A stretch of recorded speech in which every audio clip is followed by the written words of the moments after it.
ஓம் சாய்ராம், ஜெய் சாய்ராம். எல்லாரும் நல்லா இருக்கணும், எல்லாருக்கும் நல்லதே நடக்கணும். அப்பா சாயப்பா, கஷ்டம் கவலை பிரச்சனைன்னு எனக்கு ஒரே சோதனை காலமாகவே இருக்கேன். இது எப்போது முடிவுக்கு வரும்னு கேட்டுக்கிட்டு இருந்த உனக்காக தான் இன்னும் சற்று நேரத்தில் நீயே ஆச்சரியப்படக்கூடிய வகையில் ஒரு அற்புதத்தை நிகழ்த்த போகிறேன். நீ கஷ்டப்பட்டதும் போதும், காத்திருந்ததும் போதும், கவலைப்பட்டதும் போதும்னு எல்லா துன்ப காலங்களையும் முடிச்சு வச்சு உனக்கான இன்ப காலத்தை சாதனை காலமாக அமைச்சு தர்றதுக்காக தான் நான் உன்னை நோக்கி ஓடி வந்துட்டேன். எப்போதும் பல சமயங்களில் நீ நினைக்கிறது போல உனக்கு எதிரில் இருக்கவங்க எதையும் செய்ய மாட்டாங்க. அந்த சமயத்திலெல்லாம் கோபப்படாமல் கோபத்தை எப்போதாவது பயன்படுத்தும் கேடயமாக வச்சுக்கிட்டு உனக்கான விஷயங்களை சரியாக பொறுமையாக நிதானமாக பேசி பழகு. எதுக்கெடுத்தாலும் அவசரப்படுறதாலையோ ஆத்திரப்படுறதாலையோ கோபப்பட்டு பேசுகிறதாலையோ நீ ஜெயிச்சிட முடியாது என் செல்லமே. ஆனால் என்ன நடந்தாலும் பொறுத்துக்கிட்டு அனைத்தையும் சரியாக திட்டம் போட்டு நிதானமாக நீ செஞ்சினா அது உனக்கான காரியத்தில் வெற்றியை தந்தே தீரும். குறையில்லாத மனிதர்கள் இங்கு யாருமே இல்லை. ஆனால் அதை குறைச்சிக்கிட்டு குறையே இல்லாத நிறைவான ஆளாக மாற தயாராகு. நீ தவறு செய்திருந்தால் அதை ஏற்றுக்கொள்ள தயங்காதே. அதே நேரத்தில் நீ செய்யாத தவறை எதிர்த்து நின்று கேட்கவும் தயங்காதே என் செல்லமே.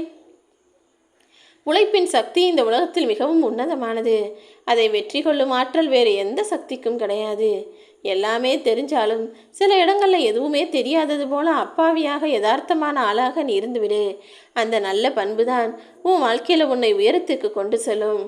எல்லாமே எனக்கு தெரியும்னு எல்லா இடங்கள்லையும் போய் தெரிஞ்சதை பேசிக்கிட்டே இருக்காம அடுத்தவங்க என்ன சொல்கிறாங்கன்னு கேட்டு கேட்டு புது விஷயங்களை கற்றுக்கிட்டு உன்னுடைய புத்திசாலித்தனத்தை வெளியில் காட்டாமல் அன்போடும் அறிவோடும் பணிவோடும் உனக்கான காரியங்களை செஞ்சுக்கிட்டே இரு.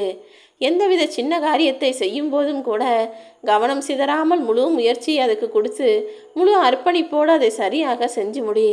அதுவே பெரிய காரியமாக இருந்தால் யாருக்கிட்டையும் சொல்லாமல் ரகசியமாக செய். ஏன்னா நீ நல்ல நிலைமைக்கு வாழ்கிறன்றத நல்ல நிலைமைக்கு வரப்போறன்றத யாராலும் ஜீரணிக்க முடியாது என் செல்லமே. இப்போது கூட உன் வாழ்க்கையில் நீ எதையாவது புதுசாக வாங்க போகிற, எதையாவது செய்ய போகிறனா அதை யாருக்கிட்டையும் சொல்லாத. ஏன்னா இப்போ இருக்கிற மனிதர்கள் எல்லாமே போட்டி பொறாமையும் கொண்டவர்களாக மாறிட்டாங்க. முன்னெல்லாம் சொந்தக்காரர் மட்டும்தான் போட்டி பொறாமையோடு இருந்தாங்க. இப்பெல்லாம் அக்கம் பக்கத்து வீட்டுக்காரர்களும் நட்புகளும் கூடவே ஒருத்தரை பார்க்கும்போது பொறாமை எண்ணம் கொண்டவர்களாங்க. அவங்க அது வாங்கிட்டாங்க, இதை செய்கிறாங்க, நம்மளால் முடியலையேன்னு யோசிக்கக்கூடியவர்களாக போட்டி நிறைஞ்ச உலகமாக இது மாறிடுச்சு. எந்த சின்ன விஷயம் வாங்குறதா இருந்தாலும் எதை செய்கிறதா இருந்தாலும் யாரிடமும் சொல்லாமல் அதை செஞ்சு முடிச்சுட்டு அப்புறமா அடுத்தவங்களுக்கு அதை காட்டினாலோ சொன்னாலோ போதுமானது. ஏன்னா நீ வெற்றி அடைகிறதுக்காக எவ்வளோ கஷ்டப்பட்டு போராடி முன்னுக்கு வந்தன்றது எனக்கு தானே தெரியும். ஆனால் அதெல்லாம் யாரும் பார்க்க மாட்டாங்க. நீ நல்ல நிலைமைக்கு வந்தால் மட்டும் அவர்களுக்கு அதை பொறுக்க முடியாமல் போய்விடும். நீ கஷ்டப்படும் போது உன் கூட நிற்காத யாரும், உனக்காக ஓடி வந்து துணைக்கி நிற்காத யாரும் நீ நல்ல நிலைமைக்கு வந்தால் மட்டும் ஏதாவது ஒன்று சொல்லிக்கிட்டு தான் இருப்பாங்க. வெற்றி அடைவதற்கு முன்பாக நீ முயற்சி செய்தால் மட்டும் போதாது. தோல்விகளை தாங்கி கொண்டு மனவலிமையோடு போராடி கொண்டு தானே இருந்தாய். அப்படி இருக்கும்போது இந்த வெற்றியை நீ தனியாகவே கொண்டாடு. அவங்கவுங்களுக்கு கால நேரம் வரும்போது அவங்கவுங்களை பார்த்து தெரிஞ்சுக்கிறட்டும். நீயாகவே போய் உன் வாழ்க்கையை பற்றிய பெருமையை அடுத்தவங்க கிட்ட எடுத்து சொல்லி கண் திருஷ்டியை பெற்றுக்கொள்ள வேண்டாம் என் செல்லமே.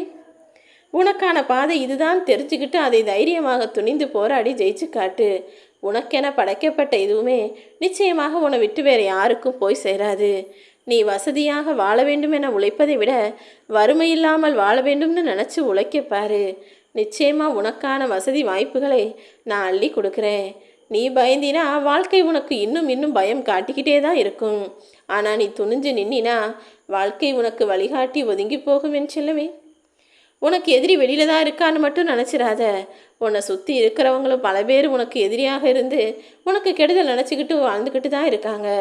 அதையும் தாண்டி உன் மனசே உனக்கு எதிரியாக நீ நினைப்பதற்கு எதிராக எத்தனையோ விஷயங்களை யோசிக்குது.